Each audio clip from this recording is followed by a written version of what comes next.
Geometrical और ray optics के तीन ऑप्टिकल फिनोमेनन, रिफ्लेक्शन, रिफ्रैक्शन और टोटल इंटरनल रिफ्लेक्शन, ये तीनों ऑप्टिकल इवेंट में सबसे शार्प या इंटेंस इमेजेस जो क्रिएट होते हैं या बनते हैं, फॉर्म होते हैं, वो है टोटल इंटरनल रिफ्लेक्शन, जो लेटर ऑन हम लोग पढ़ने वाले हैं।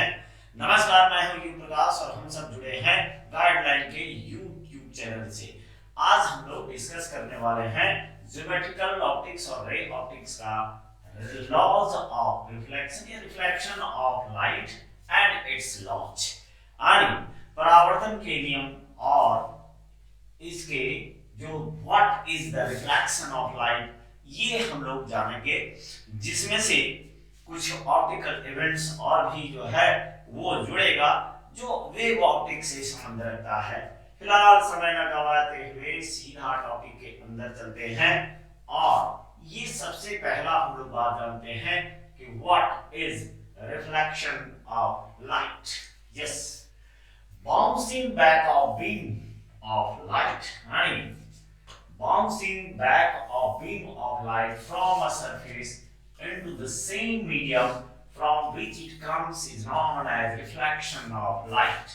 अर्थात प्रकाश का परावर्तन एक ऐसी प्रकाश की घटना है जिसमें से प्रकाश की किरणें या बिंब, प्रकाश पुंज क्या होगा, सीधा सतह पर आकर टकराएगा और टकरा करके जिस माध्यम, लेटर ऑन हम लोग जानेंगे कि मीडियम में क्या है, मीडियम के बारे में क्या है, लेकिन फिलहाल ऐसे समझना है कि जैसे गया दीवार से टकराया, टकरा करके लौट गया, या कोई सरफेस से टकरा करके वापस लौट गया, तो ऐसे ऑप्टिकल इवेंट को हम लोग कहते हैं क्या, तो सीधा इसको रिफ्लेक्शन कहते हैं। ये एक सतह है, हालांकि प्लेन मिरर का डायग्राम बना हुआ है, तो ऐसी लाइट का रेज आएगा और लौटेगा, रिट्रेस करेगा, उसी मीडियम में वापस लौटने की प्रक्रिया को कहा जाता है रिफ्लेक्शन। अब यहाँ देखना यह है कि भाई हम लोग रिफ्लेक्शन तो इसलिए पढ़ेंगे क्योंकि हम लोगों को दरअसल इमेज लेना है, अपना सुंदर सा चेहरा देखना है ना।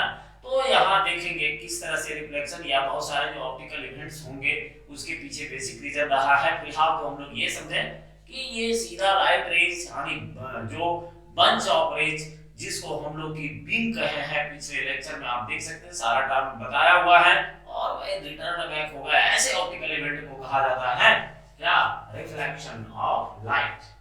अब कि भाई हम लोग के दैनिक जीवन में सारे सतह जो हैं वो चिकने नहीं होते, स्मूथ नहीं होता, रेगुलर नहीं होता है, तो टकराने की प्रक्रिया तो दोनों तरह की सतह में वो टकरा करके लौटेगा।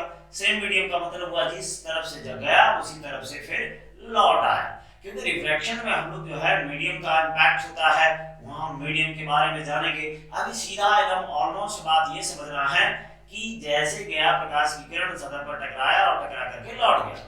अब है कि देयर आर द सरफेसेस, और अगर यदि दीवार में ही हम लोग का प्रतिबिंब दिखता तो आईना खरीदने का साहब क्या जरूरत था, है ना।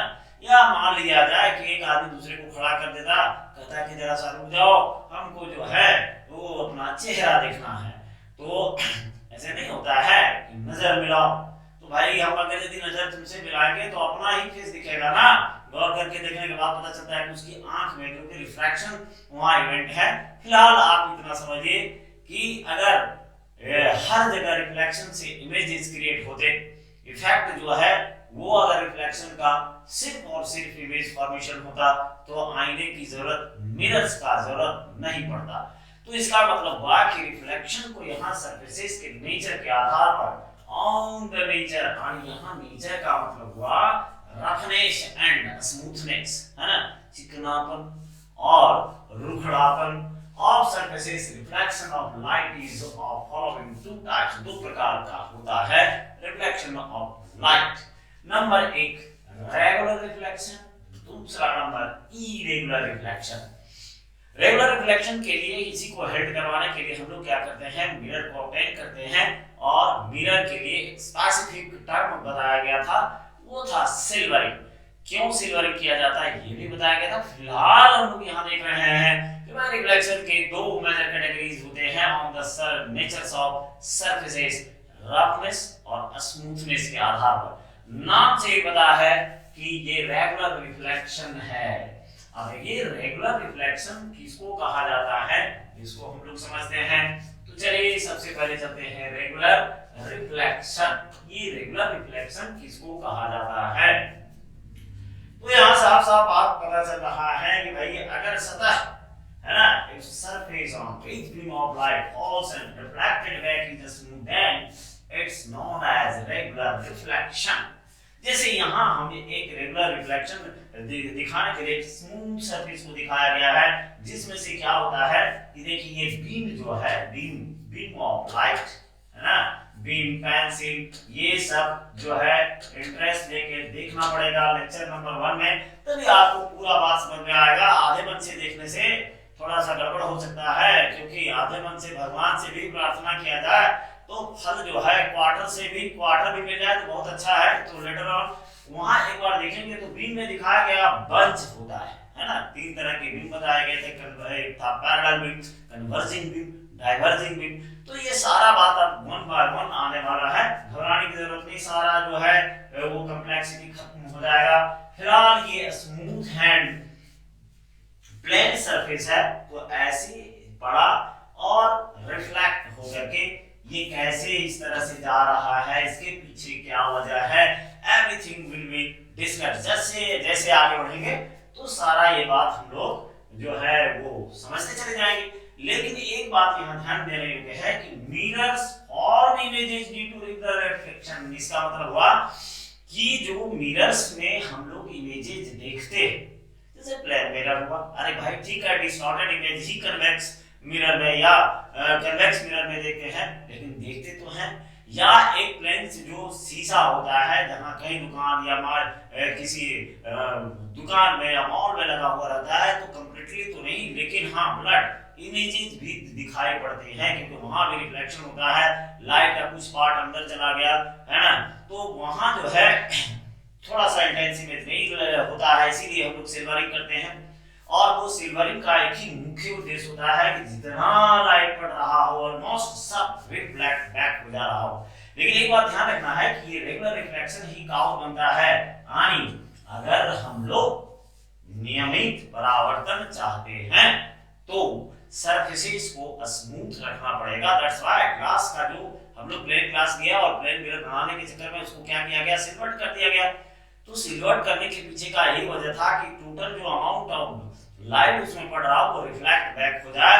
और एक बात ध्यान रखना है, when regular reflection will take place, तो इसका इफेक्ट जो होगा वो इमेजेस होते हैं। एंड हियर इसका एक प्रमाण ये है कि मिरर्स जो होते हैं, वो जो प्रतिबिंब बनाते हैं, इमेजेस जो बनाते हैं, वो किसकी वजह से बनाते हैं, तो रेगुलर रिफ्लेक्शन के वजह से बनाते हैं। अब आते हैं नेक्स्ट में। चलिए भाई ठीक है, रेगुलर रिफ्लेक्शन करना पड़ेगा, यानी रेगुलर रिफ्लेक्शन जब तक नहीं होगा हम लोग इमेजेस को ऑब्टेन नहीं कर सकते हैं। अब आता है इरेगुलर रिफ्लेक्शन। इरेगुलर रिफ्लेक्शन का मतलब हुआ कि भाई देखो, अगर सरफेस जिस पर की बीम ऑफ लाइट फॉल कर रहा हो, रिफ्लेक्ट बैक जो हो रहा हो, वो सरफेस कैसा हो, जिगजैग या जैसे दीवार में है ना, रफ सरफेस, ठीक। तो ऐसे सरफेसेस पर जब रिफ्लेक्शन होता है तो इरेगुलर रिफ्लेक्शन होगा। यहाँ नजारा है, ये है जिगजैग सरफेस, और इस पर जब बीम ऑफ लाइट पड़ रहा है तो रिफ्लेक्शन तो हो रहा है, लेकिन यहाँ देख रहे हैं कि रिफ्लेक्टेड रे का इरेगुलरिटी जो है वो बना हुआ है। बहुत सारा रे खींचेंगे तो इसी तरह से कहीं ना कहीं एक दूसरे को कट करता चला जाएगा।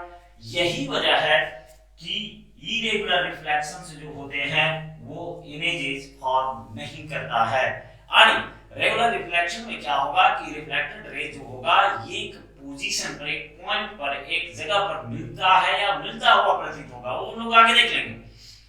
लेकिन इरेगुलर रिफ्लेक्शन में जो रिफ्लेक्टेड रेज होते हैं वो जहां तहां एक दूसरे को कट कर देते हैं, जिसकी वजह से इमेज का फॉर्मेशन नहीं होता है। तो यदि आपको कोई ये सवाल पूछे कि भाई दीवार में भी रिफ्लेक्शन होता है, तो हम लोग दीवार में अपना इमेज क्यों नहीं देख सकते हैं, there is the straight answer. वहां एक सीधा सिंपल सा आंसर है कि भाई इरेगुलर रिफ्लेक्शन की वजह से ये दीवार हम लोगों को अपना प्रतिबिंब नहीं दिखा पाता है।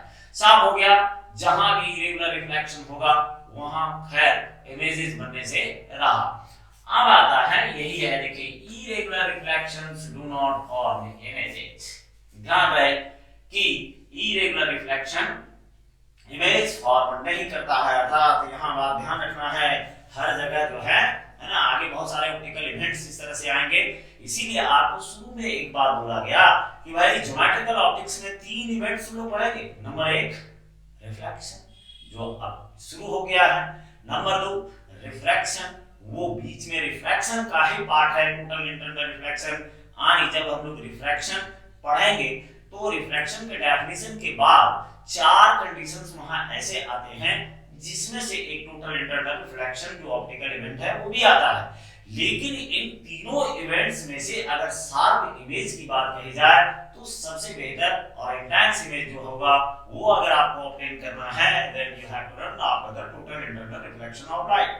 वही तो है भाई, डायमंड चमकता है ना, ऑप्टिकल फाइबर्स हैं, बहुत सारे ऐसे इवेंट्स हैं जिसमें से आप देखते हैं इंटेंस इमेज एंड ड्यू सीधा भाई इट हैपेंस ड्यू टू किसके, टोटल इंटरनल रिफ्लेक्शन। तो यहां बात साफ हो गया कि रिफ्लेक्शन 2 प्रकार के, और वो नेचर ऑफ सरफेसेस के आधार पर किया गया। एक है रेगुलर, रेगुलर में क्या होगा, इमेज कास्ट होगा, इमेज बनेगा। इरेगुलर में नहीं होगा, रेगुलर स्मूथ सरफेसेस की वजह से होता है। और अगर यदि वो अपारदर्शक बना दिया जाए कंप्लीट जैसे सिल्वर करके, then the best reflection, regular reflection हम लोग को ऑब्टेन होगा। और रेगुलर रिफ्लेक्शन की वजह से ही जो मिरर्स होते हैं वो इमेज बना सकते हैं।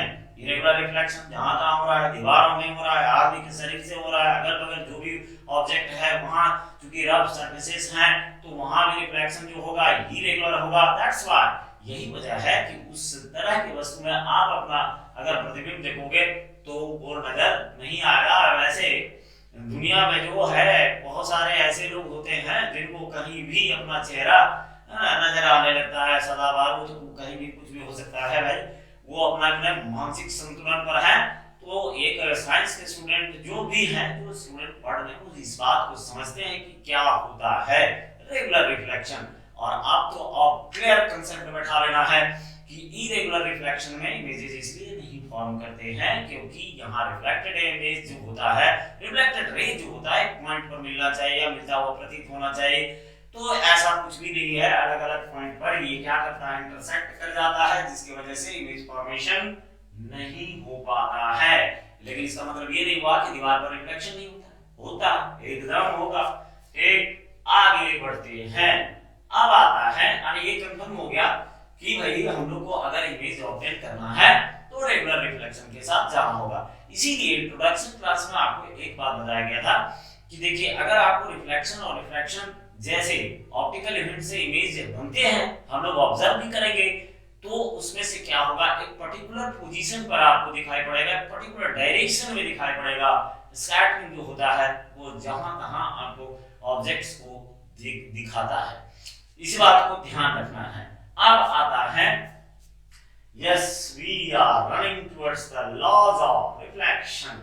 एक जर्मन मैथमेटिशियन नाम था इसका विल्बोर्ड स्नेल, जिसने 2 बार, देखिए लॉज ऑफ रिफ्लेक्शन में 2 नाम आएगा, अभी आ रहा है विल्बोर्ड स्नेल, और फिर जब हम लोग वेब ऑप्टिक्स में जाएंगे तो रेनी डिस्कार्ट का नाम आएगा, रेनी डिस्कार्ट उसका नाम आएगा। फिलहाल ये फर्स्ट लॉ, यानी जितने भी ऑप्टिकल इवेंट्स रिगार्डिंग रिफ्लेक्शन से जुड़ी हुई जो घटनाएं होती हैं, तमाम घटनाओं को 2 थ्योरम के द्वारा नियंत्रित किया जाता है। जिसको किसने दिया था, जाहिर सी बात है विल्बोर्ड स्नेल। इसीलिए बचपन में कभी आप 9th 10th में जब पढ़ रहे होंगे तो स्नेल्स लॉ रट्टा मारे वो चले, अब काम आने वाला है। देखते हैं ये स्नेल्स लॉ क्या है। फर्स्ट लॉ ध्यान देना है भाई। अब यहां से लॉ आ गया, रे डायग्राम का ओरिजिनेशन शुरू हो जाएगा। तो first law of reflection, incident ray, reflected ray, normal at the point of incidence और lie on the same plane. आपतित किरण, परावर्तित किरण और आपतन बिंदु पर खींचा गया अगलम, ये तीनों एक ही तल पर होता है। अब सबसे पहले इंसिडेंट रे को हम देखिए भाई ऐसे कोई भी प्रकाश की किरण आ रही हो, ठीक, और वो टकरा करके सतह पर लौटनी चाहिए, तब उसको वैसे रिफ्लेक्शन में क्या होगा कि आया और दूसरे मीडियम में चला गया। तो एक बात, आकर पड़ने वाली किरण चाहे वो रिफ्रैक्ट हो या रिफ्लेक्ट हो, ये अतिथि किरण जो है, हाँ ये टिकने वाला नहीं है। जीवन में अतिथि आया तो टिक भी सकता है, टिकने वाला नहीं है, और इंस्टेंट ये सतह पर पड़ेगा और रीबैक हो जाता है। यही जो है एंगल, ये एंगल हम लोगों को सिखाने वाला है कि how we will draw the ray diagram. लेकिन पहले एक बात ध्यान रहे कि जब भी कभी हम लोग रिफ्लेक्शन में काम करें तो इस बात का ध्यान रखना है कि जैसे मान लिया जाए कि ए बी ये प्लेन मिरर है, अब उधर से हम लोग यहाँ रे आए, तो सब काम छोड़ के भाई साहब यहाँ क्या करना है, आपको नॉर्मल खींच देना है, पहला काम है ना। इसके बाद आप रिफ्लेक्ट कीजिए, लेकिन जैसे पॉइंट ऑफ इंसिडेंस पर पढ़ते हैं, पॉइंट ऑफ इंसिडेंस का मतलब होता है जिस बिंदु पर इंसिडेंट रे आकर के फॉल कर रहा है उस जगह पर की बात किया जा रहा है। तो जिस जगह ये पड़ेगा उस जगह पर थोड़ा सा ध्यान देना है। ये बात देखिए क्या है कि पीछे में एक लाइन होगा आपका कि क्या टोटल इंटरनल, यानी यहाँ जो इरेगुलर रिफ्लेक्शन है उसमें से भी ये बात आएगा कि क्या लॉज ऑफ रिफ्लेक्शन डिसऑबे होता है, ऑबे होता है, ये बात हम लोग आगे चर्चा करेंगे। लेकिन अभी फिलहाल सीधा समझना है तो सिंपल बात है, इंसिडेंट रे, रिफ्लेक्टेड रे, इंसिडेंट रे, उसके बाद रिफ्लेक्टेड रे, और क्या बोले कि जब आप रे को ला रहे हो, जैसे यहाँ पी वो क्यू दिखाया गया है, तो जैसे आप इंसिडेंट करते हैं सबसे पहले कोई भी सरफेस हो just draw the normal at the point of incidence, क्योंकि आगे पता चलेगा कि ये नॉर्मल जो है ये बहुत आवश्यक है, यहीं से एंगल मेजर किया जाएगा। हालांकि बिल्कुल स्नेल क्यों ये महंगा पड़ा है आगे जो हम लोग रिफ्लेक्शन में देखने वाले हैं। फिलहाल यहाँ देखते हैं कि ये हो गया आपतित किरण है ना, incident ray, reflected ray, normal, ये सभी के सभी एक ही तल पर होते हैं। अर्थात फर्स्ट लॉ होगा incident ray, reflected ray, normal at the point of incidence. Incident ray टकरा के लौटने वाली किरण, और जिस पॉइंट पर इंसिडेंट रे पड़ रही है वहां जो नॉर्मल खींचे, सारे के सारे एक ही तल पर होंगे। अब आता है इसके सबसे प्रमुख हिस्से की तरफ चलते हैं। यहाँ जो है कुछ एंगल्स की चर्चा की गई है, जैसे अभी हम यहाँ प्लेन बिल्कुल नहीं बोल रहे हैं, ये है रे डायग्राम है ना, ये प्लेन सरफेस है, ठीक। अब यहाँ देखिए इन रे डायग्राम AB को रिफ्लेक्टर या रिफ्लेक्टिंग सरफेस कहते हैं, अर्थात कोई भी जिस पर की रिफ्लेक्शन हो, कोई एनी सरफेसेस जिस पर लाइट पड़ करके रिटर्न हो रहा हो, उसको हम लोग क्या बोलेंगे, रिफ्लेक्टर या रिफ्लेक्टिंग सतह। इसका मतलब भाई हम लोग भी हैं, है ना, एकदम है, गर्व से बोलिए हम लोग भी रिफ्लेक्टर हैं। बेशक मून सबसे बड़ा रिफ्लेक्टर है ना, जो इर्द गिर्द का जितना भी हम लोग देखते हैं उसमें तो वही बड़ा है जो साइज का, तो जाहिर सी बात है वो भी एक बड़ा रिफ्लेक्टर है। अब आता है यहाँ देखिए वो पॉइंट ऑफ इंसिडेंस, यानी ये पॉइंट ऑफ इंसिडेंस हो गया, जरा सा ध्यान देना है ना। इन डायग्राम क्या क्या हो गया, ये भी हो गया रिफ्लेक्टर और रिफ्लेक्टिंग सरफेस, वो हो गया पॉइंट ऑफ इंसिडेंस, ON हो गया normal at the point of incidence, PO हो गया इंसिडेंट रे, OQ हो गया रिफ्लेक्टेड रे। ये देखिए ये भी रिफ्लेक्टर या reflecting surface, reflected ray, normal, ये सारा डायग्राम में आपको जगह पर रखना पड़ेगा। 2 नंबर बात, यहाँ जो सबसे इंपॉर्टेंट बात आएगा, ये देखिए यहीं से हम लोगों को यू टर्न लेना है। हाँ ये रहा, देखिए ये है PON, यहाँ एंगल ऑफ इंसिडेंस I दिखाया गया है, OQ ये जो है angle of reflection, EOP and angle BOQ जिसको अल्फा एंगल ऑफ ग्लैंस कहेंगे या ग्लैंसिंग एंगल कहा जाता है। अब ये क्या चक्कर है भाई, देखते हैं, ये देखिए यहाँ ये सब पढ़ा हुआ है भाई, लेकिन थोड़ा सा क्या है कि अधूरेपन की वजह से मानना पड़ रहा है। रे डायग्राम में प्रॉब्लम होता है, कन्वर्जिंग मिरर है कैसे है, डाइवर्जिंग मिरर है कैसे है ना, प्लेन मिरर कुछ नहीं कर रहा है, न कन्वर्ज कर रहा है न डाइवर्ज कर रहा है। आखिर ये सब सारा मामला जब तक आप समझेंगे नहीं तो रे डायग्राम आपका क्लियर होगा ही नहीं, ये एकदम पक्का है। तो यहाँ हम लोग को पकड़ना है, ये देखिए ये सबको जानना है कि जितना भी एंगल होगा रिफ्लेक्शन में वो नॉर्मल से मेजर किया जाएगा। नंबर 1 जो जितना एंगल नहीं, खाली एंगल ऑफ इंसिडेंस और एंगल ऑफ रिफ्लेक्शन, और भी एंगल आएंगे वहां। तो यहाँ जो है विल-बोडस्ने का कन्वेंशन जो रहा है कि भाई सारा एंगल जो है कहां से मेजर करो, तो नॉर्मल से मेजर करो। ठीक, अब ये हो गया आपका अल्फा, ये देखिए ये हो गया आपका इंसिडेंट रे ना, ये इंसिडेंट रे, ये एंगल ऑफ इंसिडेंस, ये हो गया एंगल ऑफ रिफ्लेक्शन।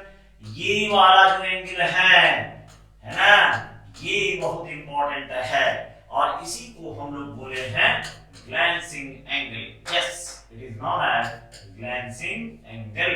तो जब रे डायग्राम बनेगा ना तो आपको अपने समझ में आ जाएगा कि अच्छा यहाँ हम लोग को करना क्या है। This is the glancing angle, और हम लोग को जो सब छोड़ दे उसको कस के पकड़ना है क्योंकि यही हम लोग को मंजिल तक पहुंचाएगा। सो यहाँ हम लोग हाईलाइट करते हैं किसको, अल्फा को।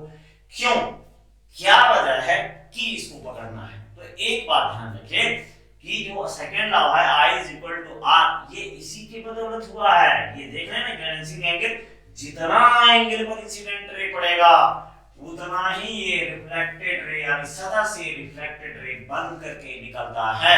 दैट्स व्हाई ये एंगल जो यहाँ आपका दिखाया गया है, और यहाँ अगर हम देखें तो ए वो पी जो है वो बी वो क्यू के बराबर है, इसी से अल्फा यहाँ अल्फा से डिनोट किया गया है। तो इसको कस करके पकड़ना है और आगे अभी आपको दिखाते हैं क्यों इसको पकड़ना है, कैसे पता चलेगा क्या हो रहा है।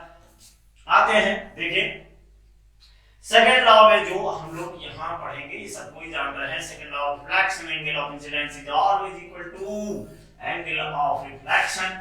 Mathematically it can be expressed by I is equal to R, simply I बराबर R लिखा जाता है। बहुत ही आसान चीज है, सब कोई जान रहे हैं। अब यहाँ जरा सा आएंगे तो पता चलेगा laws of reflection hold nicely on all the reflecting surfaces. और ये हुआ कि जीजे सरफेस में इरेगुलर रिफ्लेक्शन में भी ये होल्ड करता है, बहुत बढ़िया। चलिए खुशी बात, मगर है कहाँ, इसको कोई ढूंढना है ताकि इमेज को हम लोग को दिया नहीं। But in case of irregular reflection, these laws cannot affect as in case of regular reflection. Irregular reflection में भी ये होल्ड करता है, लेकिन for a single light ray, ध्यान रहे लाइट रे मतलब सिंगल लाइट रे में हम लोग इसको I बराबर दिखाएंगे R। यस, हम लोग I बराबर R दिखाएंगे, लेकिन सारे रेज के लिए ये पॉसिबल नहीं होता है। एक सिंगल रे जब तो आप उस पर काम कर रहे हैं then it will hold nicely, लेकिन इसका प्रभाव जो है रेगुलर रिफ्लेक्शन क्या करता है भाई साहब, इमेज बनाता है, ये नहीं बना करके देगा, हो गया काम खत्म। एक लेकिन अगर ये होता है कोई कि क्या laws of reflection irregular reflection में होगा, बेशक होगा, लेकिन वहां मना कर देना है कि भाई बीम ऑफ लाइट की गारंटी नहीं है, लेकिन एक सिंगल रे जब रिफ्लेक्ट करेगा तो उस जगह पर ये नाइसली होल्ड करता है। फॉर एग्जांपल जैसे हम लोग देखते हैं अभी तुरंत इरेगुलर रिफ्लेक्शन का हम लोग के पास डायग्राम है। चलिए देखिए यहाँ है, यहाँ आप जैसे जैसे खींचेंगे eight the point of incidence है ना, इसको आप जैसे दिखाएंगे ऐसे दिखाए नॉर्मल, यहाँ एक एक रे पर दिखाएंगे तो ये एक एक रे पर होल्ड कर जाएगा, लेकिन इमेज वगैरह देगा नहीं, क्योंकि यहाँ बंच ऑफ, हमेशा ध्यान रखिए एक रे दिखाने के लिए हम लोग पढ़ने के लिए दिखाते हैं, एक ऑब्जेक्ट से बीम निकलता है, बीम है ना, बहुत मोटा मोटा बीम निकलेगा है ना, रिफ्लेक्शन के बाद वो एक जगह पर मिलता है या मिलता हुआ प्रतीत होगा, मिलेगा तो रियल इमेज, ना मिला तो वर्चुअल इमेज, धोखा वाला इमेज रियल इमेज को स्क्रीन पर उतार सकते हैं, धोखे वाले को तो धोखा होता है, उसको तो वास्तविक जीवन में उतारा नहीं जा सकता। चलिए तो एक बात ध्यान रखना है कि एक पर्टिकुलर रे के लिए ये होल्ड कर जाएगा, चाहे वो रिफ्लेक्शन रेगुलर हो या इरेगुलर हो, यहाँ बात खत्म होती है। अब आता है कि तो फिर यहाँ जो एक हाईलाइट किया गया इस पर ध्यान देना है कि कि हाईलाइट क्या किया गया जी, तो यहां आया ग्लेंसिंग एंगल, ग्लेंसिंग एंगल। यस, यही हम लोगों को बताता है कि कोई भी, जैसे कन्वेक्स, कन्वेक्स में क्या है, डाइवर्ज करता है, क्यों? कनकेव जो है, क्योंकि आगे का पार्ट है, हम लोग को आज नहीं तो कल करना पड़ेगा इसको, है ना। जब आप इसको समझ जाएंगे तो रे डायग्राम आधा आपका बन गया, और आधा जो है वो पैरेक्सियल रेज, और जो जिसको हम लोग आगे चल करके बोलेंगे कांस्टेंट रेज, उसी में से कैटेगराइजेशन किया गया पैरेक्सियल रेज में। हम शुरू में ही बोल दिए कि अगर यदि आपको ज्योमेट्रिकल ऑप्टिक्स पढ़ना है तो दो बात का ख्याल रखना पड़ेगा। नंबर एक, डिफ्रैक्शन को इग्नोर करना पड़ेगा, और सारा रेज जो है पैरेक्सियल रेज कंसीडर करना पड़ेगा। तुरंत हम लोग देखेंगे पैरेक्सियल रेज है क्या, लेकिन पहले ये तो डिसाइड हो जाए कि भाई आखिर कन्वर्ज क्यों करता है कनकेव मिरर, और डाइवर्ज क्यों करता है कन्वेक्स मिरर। तो इसके पीछे का वजह है ग्लेंसिंग एंगल। अभी अभी आपको क्या बोला गया, बोला गया कि जितना एंगल पर लाइट रे पड़ेगा, है ना, रिफ्लेक्टिंग सरफेस से, उतना ही एंगल को छोड़कर निकलता है। ये बात पकड़ना है, ठीक। इसके बाद पैरेक्सियल रेज और मार्जिनल रेज है, वो हम लोग देख लेंगे। वो रेज जो होता है, सिंपल समझिए कि प्रिंसिपल एक्सिस समझते होंगे जो 10th क्लास में पढ़े हैं। प्रधान अक्ष के काफी नजदीक जो समानांतर प्रकाश की किरणें होंगी, पैरेलल रेज होंगी, उसको पैरेक्सियल रेज कहते हैं। जैसे जैसे दूरी बढ़ती चली जाएगी, एक ही वर्ड निकलेगा मुझे, मार्जिनल। तो मार्जिनल से बचना है, एक्सटेंडेड ऑब्जेक्ट से बचना है, नजदीक वाला रेज से काम करते रहना है। अब आता है why, why concave mirror converge, ये सवाल है। सीधा देखिए कैसे इस सवाल का आंसर हम लोग को ढूंढ करके लाना पड़ेगा। ये हम लोग को नहीं ढूंढना है, ये खुद ब खुद जो है वो ढूंढ के देगा। कौन? तो यहां हम लोग को ढूंढ के देने वाला है ग्लेंसिंग एंगल। चलिए भाई ये कनकेव मिरर लेते हैं, एक कनकेव मिरर खींच दिए, चलिए इसको अप्रॉक्सीमेटली खींचते हैं। आगे आपको पता चलेगा ये अपर्चर कहा जाता है, APB हो गया। यहां से अगर हम लोग खींचे तो ये प्रिंसिपल एक्सिस हो गया, है ना, ये प्रिंसिपल एक्सिस। यहां आपको C और F दिखाई पड़ेगा। ये बहादुर लोग जो है C और F 10वां में आया था, तो ये छोड़ेगा नहीं आपको, ठीक। क्या करता है, इस तरह का मिरर जो है वो रेज को कन्वर्ज करके अपने सेंटर की तरफ लाता है। मगर क्यों, क्या क्या हो गया इसको कि ऐसा कर रहा है? इधर देखिए इसे कन्वर्जिंग है, सिल्वर किया हुआ। अब यहाँ जैसे आप देखेंगे तो जो एक रे लेके गए, ठीक, पॉइंट ऑफ इंसिडेंस में आपको बोले थे कि जहां पॉइंट ऑफ इंसिडेंस है ध्यान से रुक जाना है, नॉर्मल खींच देना है। तो नॉर्मल यहाँ सेंटर से खींचेंगे, क्योंकि आपको आगे पता चलेगा ये सेंटर का मतलब हुआ एक स्फेरिकल मिरर है, तो जाहिर सी बात है ये किसी कांच के गोले का एक हिस्सा होगा, और उसका जो सेंटर होगा वहां से कोई भी लाइन अगर पेरिफेरी पर खींचेंगे तो रेडियस का काम करेगा, 90 डिग्री पर होगा। ये खींचना बहुत आसान है, क्योंकि हम लोग स्फेरिकल मिरर पे देखेंगे। तो इस जगह पर यहाँ देखते हैं कि जैसे हम लोग नॉर्मल यहाँ खींचे तो यहाँ एक सबसे पहला ध्यान दे से देखिए, ये वाला थोड़ा सा नजदीक ले आते हैं, हो गया। अब यहाँ से नॉर्मल खींच दिए, ये N हो गया। अच्छा भाई साहब ये बात बताइए, ये तो I होगा और इधर मुड़ेगा तो क्या होगा? जाहिर सी बात है इधर मुड़ेगा तो क्या होगा? R होगा, है ना। तो हम अभी इसको मिलाते नहीं है, आपको पूरा समझा करके मिलाएंगे। ये आप कहेंगे I, ये कहेंगे R, मगर आप ऐसे क्यों मुड़े? ऐसे क्यों मुड़े? क्योंकि यहाँ ग्लेंसिंग एंगल जो था, अब ऐसे तो प्रकाश की किरण नहीं होने वाली है ना। देखिए जरा सा देखिएगा ध्यान से, अब यहाँ आए रुक गए, अब ये वाला एंगल ग्लेंसिंग एंगल होगा। अब ये तो ऐसे मुड़ेगा नहीं, ऐसे मुड़ेगा नहीं, क्योंकि इसका अगर मान लिया जाए यहाँ 60 डिग्री है तो ये 60 डिग्री मुड़ेगा, ऐसे मेंटेन करेगा, यानी ये देखिए इस तरफ से जाएगा, तो लगभग ये 60 डिग्री हुआ। तो यहाँ ग्लेंसिंग एंगल को मेंटेन करने के लिए ये रे को क्या करता है, सेंटर की तरफ मुड़ता है, यानी यही वजह है, इसका कंस्ट्रक्शन ही ऐसा है, ऐसा ही बनावट है कि इसका ग्लेंसिंग एंगल किधर मेंटेन होगा, जब ये रे को रिफ्लेक्शन के बाद सेंटर की तरफ बेंड करे तभी। दैट्स व्हाई हम लोग सीधा मोटा मोटी कह दिए कि ये कन्वर्जिंग है। लेकिन इसके पीछे का वजह है ये कन्वर्ज इसलिए कर रहा है क्योंकि इसका ग्लेंसिंग एंगल तभी मेंटेन होगा जब रेज को रिफ्लेक्शन के बाद ये सेंटर की तरफ मुड़ता है तब। ठीक इसी तरह से कन्वेक्स मिरर की बात आती है ना। तो यहाँ देखिए सीधा बात समझना है कि यदि आपको कोई पूछे कोई कि भाई कनकेव मिरर जो है जिसको सर्किल मिरर कहा गया वो आखिर रेज को इसको क्यों कन्वर्जिंग करते हैं, सीधा बोले भाई ये ग्लेंसिंग एंगल जो है इसका तभी मेंटेन होगा, तभी ये मेंटेन कर सकता है जब रेज इसके सेंटर की तरफ मुड़े, क्योंकि इसका कंस्ट्रक्शन ही ऐसा है कि ऐसे रेज जा ही नहीं सकता रिफ्लेक्शन के बाद, ये ऐसे मेंटेन करेगा। अब ये मेंटेनेंस का भी बात है, आखिर वजह होगा जो आगे आपको बताया जाएगा, लेकिन फिलहाल इतना बात तो क्लियर हो गया कि ये एंगल 60 डिग्री तभी इसका मेंटेन होगा जब रे रिफ्लेक्शन के बाद सेंटर की तरफ जाए। अब आता है तो कन्वेक्स को डाइवर्जिंग क्यों कहा गया, मामला आधा सब कुछ समझ में आ गया होगा। वेरी गुड, चलिए देखते हैं। ये इसका चलचित्र है जो बार बार आएगा, गौर से देख लीजिए, इसे पाला पड़ेगा चाहे लेंस हो या मिरर हो, कहानी तो एक ही है ग्लेंसिंग एंगल का। अब ये बेचारा जो यहाँ है ना इसको कोई दिक्कत नहीं आया, पढ़ा कितना डिग्री पर देखिए 90 डिग्री पर, और ये यही रिटर्न हो जाएगा। That's nice. इसको कांस्टेंट रे हम लोग करने वाले हैं आगे, है ना, इसका नामकरण किया गया है।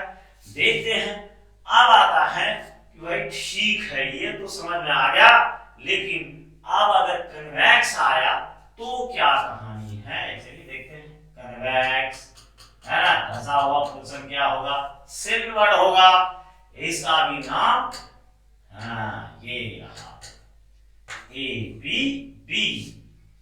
इधर से एक रे लेकर के जा रहे हैं इंसिडेंट रे, जो कि इसका हालांकि एक बात ध्यान रखिए कि इसका सेंटर ऑफ कर्वेचर और फोकस पॉइंट जो होता है हमेशा वर्चुअल होता है, कभी एक्चुअल होगा ही नहीं, जो होगा कनकेव मिरर में होगा, इसका और एकदम नहीं हो सकता है। तो ये बात यहाँ हम लोग ध्यान रखेंगे, चर्चा होगी। यहाँ देखिए ये जो रे गया तो ये पड़ा कितना डिग्री पर, 90 डिग्री पर, रिबैक होगा कितना पर, 90 डिग्री पर, हो गया कहानी खत्म, है ना। अब ये डाइवर्जिंग क्यों कहा जाता है, चलिए पैरेक्सियल रेज को कंसीडर करते हैं, वही बकेगा सब, है ना, ये रहा पैरेक्सियल रेज। अच्छा भाई साहब आप एक बताइए और थोड़ा सा इसको हम आपको समझने के लिए यहाँ मार्जिनल रेज की कल्पना करते हैं, बहुत सारा रे आता है तो वहां आपको पता चल जाएगा। ये एंगल लेट लगभग 45 डिग्री हो गया। अब ये रे जो है इधर आने से तो मेंटेन होगा नहीं, क्योंकि जितना पर पड़ा है उतना ही को छोड़ के निकलने वाला है, एकदम पक्का बात है। तो इसका मतलब हुआ कि इसको ऐसे मुड़ना पड़ेगा, ऐसे, तब जाकर के लगभग 45 डिग्री होगा। अब ये क्या कर रहा है, ऐसे रे पड़ेगा, ऐसे ही भगा देगा ये, तो इधर आपका सेंटर ऑफ कर्वेचर है और इधर है फोकस पॉइंट। अब हो क्या रहा है, ये ग्लेंसिंग एंगल को मेंटेन करने के चक्कर में रेज को क्या करता है, दूर भगाता है। तो इसीलिए ये रिफ्रैक्शन से कनेक्टेड था, लॉस से कनेक्टेड था। अब हम लोग को पता चल गया, अच्छा ये बात है, ये अपना एंगल को मेंटेन करने के लिए, ग्लेंसिंग एंगल को मेंटेन करने के लिए ये खेल हम लोग के साथ खेलने वाला है। कनकेव क्या करेगा, कन्वर्ज करेगा। तो रटने की जरूरत नहीं है भाई, डायग्राम में भी हम लोग को इजी पता चल जाएगा कि रेज आर कमिंग, एक आ रहा है, क्या होगा उसके बाद देखेंगे। वहां जैसे पड़ा पॉइंट ऑफ इंसिडेंस पर तुरंत पता चल जाएगा कि भाई इसका एंगल किधर से मेंटेन होने वाला है। आप जितना रब करके देखें हर जगह ये रिस्पांस मिलेगा कि दरअसल ये कन्वर्जिंग और डाइवर्जिंग जो होता है इसके पीछे का यही वजह है। अर्थात जो भी रेज होता है ऑटोमेटिकली ये ग्लेंसिंग एंगल को मेंटेन करता है। दैट्स व्हाई जो कनकेव है वो कन्वर्जिंग करता है और जो कन्वेक्स है वो डाइवर्ज करता है। अब आ गया ये हम लोगों का पूरा ब्यौरा। तो अब हम जाएंगे रिफ्लेक्शन ऑन प्लेन मिरर। ये जोड़ना पड़ा हमको इसलिए क्योंकि हम आगे जो रे डायग्राम वगैरह खींचेंगे तो प्लेन मिरर में हम खींच रहे हैं, आप चुपचाप बैठ के देख रहे हैं कि आखिर ये जादू किया कैसे। नहीं, कोई जादू नहीं है, ये कंसेप्ट है, ग्लेंसिंग एंगल पर बेस्ड है, कहीं कोई जादू नहीं है। एवरीथिंग इज वेरी क्लियर, आसानी से पढ़िए और इसको समझिए। अब जो चैप्टर आपके पास आएगा इसमें ज्योमेट्री है, सारा बात समझाया जाएगा, आप इसको आराम से समझिए। और जैसे ही आप जैसे प्लेन मिरर में गए तो प्रॉब्लम तो आएगा ही, और प्रॉब्लम बहुत आसानी से बनता है, इसमें से कोई कॉम्प्लेक्सिटी नहीं है। थोड़ा बहुत अगर यदि आप पहले पिछले जस्ट इसके वीडियो जो पहले वाला वीडियो था वर्चुअल इमेज या वर्चुअल ऑब्जेक्ट, ये अगर ध्यान से नहीं देखें तो मेरा एक आपसे सलाह है कि उसको गौर से देखें। कहीं मान लिया जाए गलती से हम जल्दी से बोल दिए हो तो हमको रोक देना है, क्या बोला फिर से बोलो, पीछे कर देना है, ठीक, फिर सुन लीजिएगा। चले सबको शुभरात्रि, फिर जल्द ही हम लोग जुड़ जाएंगे और लेके आएंगे reflection on a plane mirror. सबको शुभ रात्रि।